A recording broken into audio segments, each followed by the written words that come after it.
लोगों की तरफ से, यार इस उम्र में ये काम करते हुए तुम्हें शर्म नहीं आती। तो ये दलाइल के अंबार लगाना शुरू कर देता है। ये गलती है आपकी, आप दलाइल देना शुरू कर दो। एक्चुअली देखें, मुआशरे में एक मुर्दा सुन्नत है, मैंने ज़िंदा की है, तो फ़ौरन आगे वाला आपको जवाब देगा कि तहज्जुद पढ़ना सुन्नत नहीं है क्या?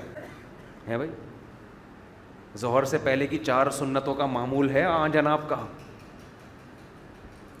नमाज तो कभी पढ़ते हुए देखा नहीं आपको। क्या सारी सुन्नतें शादी में ही हैं?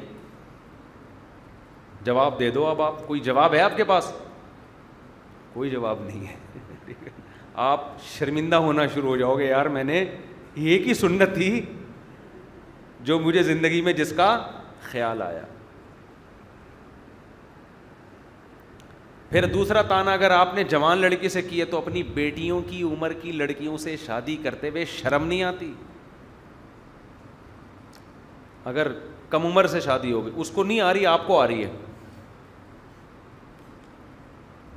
अगर आपके बच्चे भी हैं, शुरू से बताता हूं, बिल्कुल शुरू से, सारे ताने याद हो जाएं।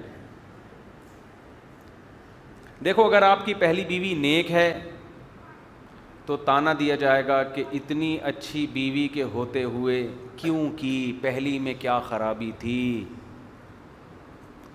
और अगर वो नेक नहीं है, शरारती है, तो ताना होगा एक तो संभल नहीं रही, 4 के शौक पैदा हो रहे, उसको तो संभालो पहले, वो तो काबू में है नहीं। समझते हो?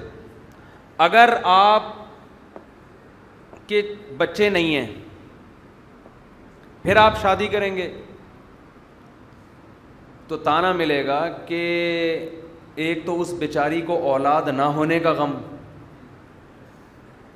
है भाई, उसके औलाद नहीं है इसका गम, ऊपर से एक शोकन का गम भी डाल दिया उसके ऊपर। वो तो पहले ही काबिल तर्स थी। और अगर आपके बच्चे हैं तो बच्चे या तो छोटे छोटे होंगे या बड़े बड़े होंगे, 2 ही सूरतें हैं ना। तो अगर छोटे छोटे हैं तो इन छोटे छोटे बच्चों के चेहरों का, इनके मासूम चेहरों का कुछ पास रख लिया होता। इनको देख के तुम्हें इन पे तरस नहीं आया, इनकी माँ पे शोकन ले आए तो। और अगर बड़े बड़े हैं, इतने बड़े बड़े बच्चों के होते हुए ऐसे काम करते हुए शर्म नहीं आई तुम्हें? है भाई, इतने बड़े बड़े बच्चे हो गए, इनकी शादियां कराओ। अब इनकी शादियों की उम्रें हैं, इनकी फिक्र करो, इंसानियत होती है। और अगर आप उनकी शादियां पहले कर चुके हो, यार पहले बच्चे निपटाऊं मैं, कि चलो पहले बच्चे निपटाऊं ताकि ये ताना ना हो कि पहले इनकी तो करा देते, बच्चे भी निपटा दिए। लो, बच्चों की शादियां हो गई, नाना दादा बनने वाली उम्रें हो गई, और अब अपनी शादियां रचाई जा रही हैं। समझते हो?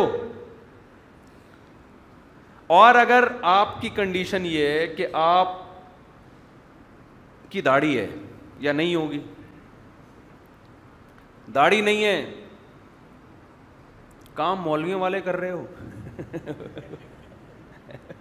हुलिया अंग्रेजों वाला बनाया हुआ है, ये तो मौलवी करते हैं ये काम। और दाढ़ी है तो दाढ़ी या तो सफ़ेद होगी या काली होगी। तो काली दाढ़ी है तो सिर्फ दाढ़ी का ताना होगा कि यार शक्ल ऐसी नौरानी रखी हुई है, सुन्नत रसूल चेहरे पे सजाई हुई है, और हरकतें देखो ठरकियों वाली। और अगर आपकी सफ़ेद दाढ़ी है तो इन सफ़ेद बालों से तो अल्लाह को भी हया आती है। तुझे शर्म नहीं आई इन सफ़ेद बालों के होते हुए? समझ रहे हो? एक तवील सिलसिला होगा एतराज़ात का, आप एक एक का जवाब देते रहो।